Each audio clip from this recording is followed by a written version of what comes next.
प्रिय मित्रों, drug today medical times के यूट्यूब चैनल में एक बार फिर आपका स्वागत है। आपकी जबरदस्त प्रतिक्रिया और प्यार के लिए बहुत बहुत धन्यवाद, जो आप लोग हाल ही में हमारे विभिन्न वीडियो पर हम पर बरसाते रहे हैं। आपको सटीक सूचना देने के प्रयास के अंतर्गत हम एंकिलोजिंग स्पॉन्डिलाइटिस पर अपना अंतिम वीडियो प्रस्तुत करने जा रहे हैं, जहां नयन रॉय चौधरी इस बीमारी के साथ अपनी यात्रा साझा कर रहे हैं और कह रहे हैं कि रोगियों को किन किन कठिनाइयों का सामना करना पड़ता है। तो आइए हम सुने कि वह क्या कह रहे हैं। हमारी स्वास्थ्य केंद्रित सामग्री पर अपडेट रहने के लिए सदस्यता बटन दबाएं और घंटी को न भूलें। जहाँ तक मेरा पर्सनल एक्सपीरियंस में मैं बोलूंगा, मैंने बहुत सारे ऐसे लोगों को देखा है जो those are really suffering with AS other than 2 instance of यूवीआईटीज।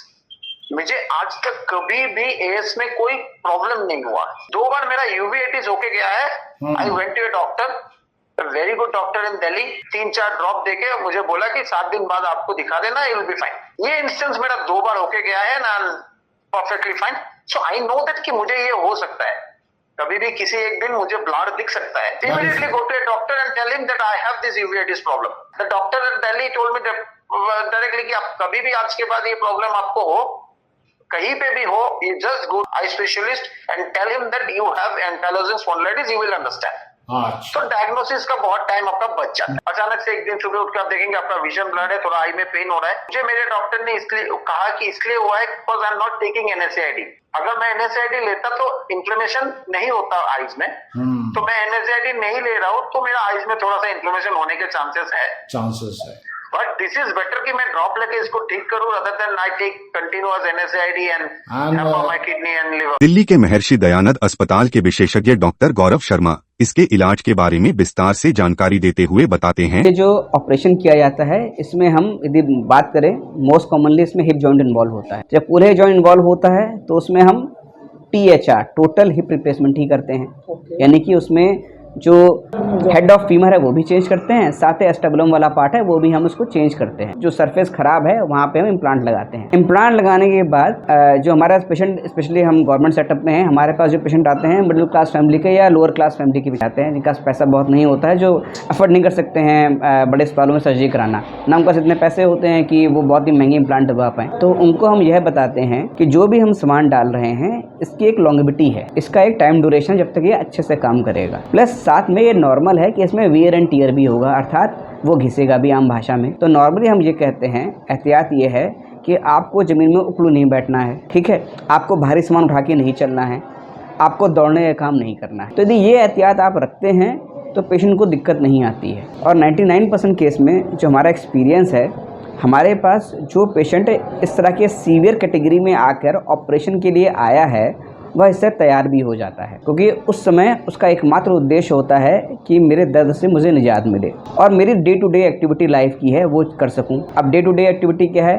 Patient के नहाना है, धोना है, टॉयलेट जाना है, मार्केट जाना है, अपने दिन पर दिन के काम कर लेना है। As long as you know that there is no cure, okay? ये एक पेन आपको हमेशा रहता है। If you feel कि आपको हमेशा 24/7 एक पेन रहता है, या मेरा जो एक डिफॉर्मिटी है, मेरे नेक मूवमेंट थोड़ा रेस्ट्रिक्टेड है। Other than this I still work. जैसे ये सीजन है, अभी 16 to 18 आवर्स से डे आई वर्क एंड कभी सीरियस मुझे ये लगा नहीं थी।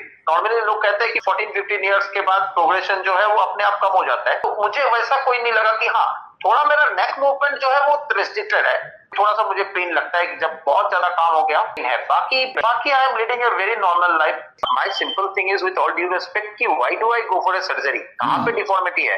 मेरा जो काम है हाथ का, वो हाथ का काम हाथ कर पा रहा है, then I am fit, right? अगर कहीं पे डिफॉर्मिटी है, मैं चल नहीं पा रहा हूँ, मैंने बहुत लोगों को देखा है कि हिप रिप्लेसमेंट करते हुए उनको जरूरी था क्योंकि वो चल नहीं पा रहे थे, तो हिप रिप्लेसमेंट जरूरी है। In my case all my body parts are working absolutely fine. इस ऑपरेशन के अलग अलग आयामों के बारे में बात करते हुए डॉक्टर शर्मा आगे कहते हैं, हम ये नहीं कहते हैं कि तुमको एकदम वेट नहीं उठाना है, नॉर्मल 2 किलो 3 किलो वेट तक वो उठा सकते हैं। हाँ, आप कहिए साहब वो 10 किलो वेट उठाए तो वो एडवाइजेबल नहीं है। उठाने को बहुत सारे पेशेंट उठा लेते हैं, कई पेशेंट्स तो ऐसे हैं जो साइकिलिंग भी कर रहे हैं, लेकिन हम उनको कहते हैं कि प्लीज़ इसे मत करो, क्योंकि आप साइकिल चला रहे हो, बैलेंस डिस्बैलेंस हुआ, आप गिरोगे तो चांस है कि वापस जहाँ पे हमने इम्प्लांट डाला उसके नियर बाई फ्रैक्चर हो जाए। तो हम जनरली मना करते हैं। ऐसा नहीं कि हर पेशेंट को, जो पेशेंट हमको लगता है पढ़ा लिखा है, हमारी बात समझ रहा है, तो हम उसको बैठा के चीज़ें दिखाते हैं कि देखो भाई ये चीज़ें हैं, ये लॉन्गेविटी है, आप ऐसे करोगे तो चीज़ें सही चलेंगी। तुम्हारा मेन उद्देश्य इस तरह होता है कि हम मरीज को बताएं कि ये दिक्कतें होती हैं। बेसिकली कोई भी जॉइंट होता है तो ईश्वर ने जॉइंट मूवमेंट के लिए हर सरफेस पे कार्टिलेज बनाया है ताकि वो चिकना रहे, ताकि उससे मूवमेंट आराम से हो सके, दर्द नहीं हो। तो चिकना पार्ट जो होता है हर जोड़ में दोनों हिस्से की तरफ, जैसे कूला है तो कूले में दो ही होंगे भाई, एक बॉल होगा एक सॉकेट होगा, तो बॉल के ऊपर कार्टिलेज होगा, सॉकेट के ऊपर कार्टिलेज होगा। सेम अब मेरी उंगली है, इसमें भी ये जॉइंट है, इस तो यहाँ तो हड्डी, यहाँ पे कार्टिलेज होगा जो आपस में घूमेगा, उससे लुब्रिकेशन रहता है, चिकनाहट रहती है, मूवमेंट्स आराम से होते हैं। ऐसा नहीं हो कि सर्जरी हो गया, आप कल दौड़ने लग गए, तो सर्जरी के बाद भी आपका एक रिकवरी पीरियड होता है। तो अगर आप बीमारी को अपने पे हावी होने देंगे तो वो रिकवरी पीरियड आपका नहीं चलेगा। अगर आपका फ्यूज हो चुका है एंड सर्जरी पे आप तब जाइए जब आपका कोई पार्ट काम नहीं कर रहा है। सपोज आपका एंकल का काम जो है वो नहीं कर पा रहा है, आपका नी का काम नहीं कर पा रहा है, so now you can't expect your knee to work like your shoulder, right? Knee should work like knee, my neck should work like my neck. तो दैट इज इम्पोर्टेंट कि वो अपना काम जो है वेदर इट इज डूइंग और not. अपने ankylosing spondylitis के इलाज के अनुभवों को साझा करते हुए श्री रॉय चौधरी कहते हैं कि उन्होंने जब शुरुआत में दवा लेना शुरू किया तब उनको काफी दिक्कतों का सामना करना पड़ा। सैल्स बेसिकली सल्फोसालाइज़िन मेडिसिन है। अच्छा। जो मेरा ऐसा चला था कि 4 गोली एक दिन में लेना है, तो बड़े बड़े गोलियां थे वो। पहले शायद 6 से शुरू हुआ था, 6 गोली एक दिन, 4 गोली एक दिन, 2 गोली एक दिन, फिर बोला 2 गोली पे आप कंटिन्यू करो, 2 टैबलेट्स पर डे। बट वो इतना मतलब 2 टैबलेट्स पर डे भी इतना ड्राउजी कर देता था कि आपका मतलब, तो मैंने मैक्सिमम 1 महीना सैल्स लिया था। फिर I went to my doctor कि इससे तो मुश्किल होगा मेरा, मैं इससे मुझे सूट नहीं कर रहा है। ये टोल्ड मी दैट बायोलॉजिक्स की बायोलॉजिक्स के प्रोस एंड कॉन्स बताइए। वह बताते हैं कि उन्होंने इस इलाज के बारे में जानकारी हासिल की और पाया कि न केवल यह इलाज महंगा है बल्कि इसको एक बार शुरू करने के बाद हमेशा लेने की जरूरत पड़ेगी। प्रोस तो बहुत सारे प्रोस है, कौन सी है कि once you take you have to take it regularly, you will be dependent on. Nayan आगे बताते हैं कि उन्होंने कई वैकल्पिक इलाज पद्धतियों को भी आजमाया परंतु हर बार उनको सिर्फ कुछ समय के लिए ही आराम मिल पाया। So better you still have age on your side, तो आप एक्सरसाइज करिए। बहुत सारे और भी अल्टरनेटिव ट्रीटमेंट्स भी मैंने ट्राई किए, मैं ये भी एक बार देख लेता हूँ। तो मैंने वस्ती वगैरह भी कराया, वो भी एक पीरियड के लिए बहुत अच्छा रहता है। वस्ती is the part of panchakarma. वस्ती जब आप करते हैं ना तो एक वस्ती आज करने के बाद 10-15 डेज आपको बहुत आराम रहता है, बॉडी पूरा लाइट रहता है, बहुत आराम रहता है, बट अगेन वो एग्रीवेट करता है। तो फिर मैंने देखा कि ये तो डिपेंडेंसी आ जाएगा। द बेस्ट ऑप्शन इज कि आप एक्सरसाइज करते रहिए। कोई बीमारी को अपने पे हावी होने देना is the worst thing you can do. Now how you manage this, tackle this is more important. Then I got to met one person at Uttarakhand. He gave me a particular type of ginger and he told me that ginger is a black in colour. Okay. And he told me कि आप इस पानी में उबाल के आप पीते रहिए।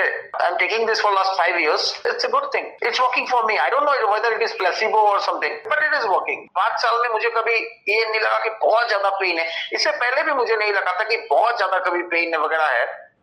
बट इससे पहले जब मैं एक्सरसाइज नहीं करता था ना, तो मैं 7 दिन के लिए अगर मेडिसिन बंद कर दिया तो पेन बहुत बढ़ता था। श्री रॉय चौधरी आगे प्रणालीगत मुद्दों पर अपने विचार साझा करते हैं जिन पर ध्यान देने की आवश्यकता है, जिससे इस गंभीर बीमारी से पीड़ित लोगों का जीवन थोड़ा आसान हो सकता है। एज का ना अवेयरनेस बहुत कम है।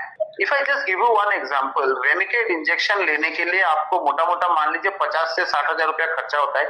आपको एक दिन अस्पताल में रहना होता है, but this is not covered by any insurance. तो ये एक प्रॉब्लम मैंने बहुत लोगों को फेस करते देखा है कि दे आर ऑन रेमिकेड। ये ऑटोइम्यून डिजीज है, जब तक इसका कोई इलाज नहीं निकलता है you have to be with that. कुछ ऐसी चीजें हम कर सकते हैं कि वो जिन लोगों को ये बहुत ज्यादा है उनको ये पेन नहीं हो, जो इस प्रॉब्लम को फेस कर रहे हैं। क्योंकि बहुत सारे लेवल्स है। Maybe I am at the first level of this, there are people who is at the highest level. I have seen people जिनका हिप काम नहीं कर रहा है, जॉइंट्स काम नहीं कर रहा है, नहीं पा रहे, they are younger than me, चल नहीं पा रहे, बैठे हैं, वो पूरा डिफॉर्म हो चुके हैं, बट उनको डिफॉर्मिटी का वो सर्टिफिकेट नहीं मिलता है। तो ये सारी चीजें जो है जिनमें काम आ सकते हैं।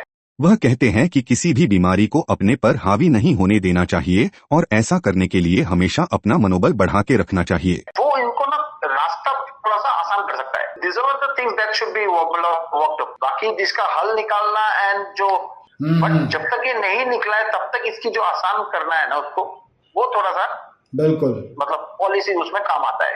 मतलब क्यूरेबल नहीं है। जैसे ही ये पता चलता है तो ये बीमारी आप पे हावी हो जाता है कि ये क्यूरेबल नहीं है।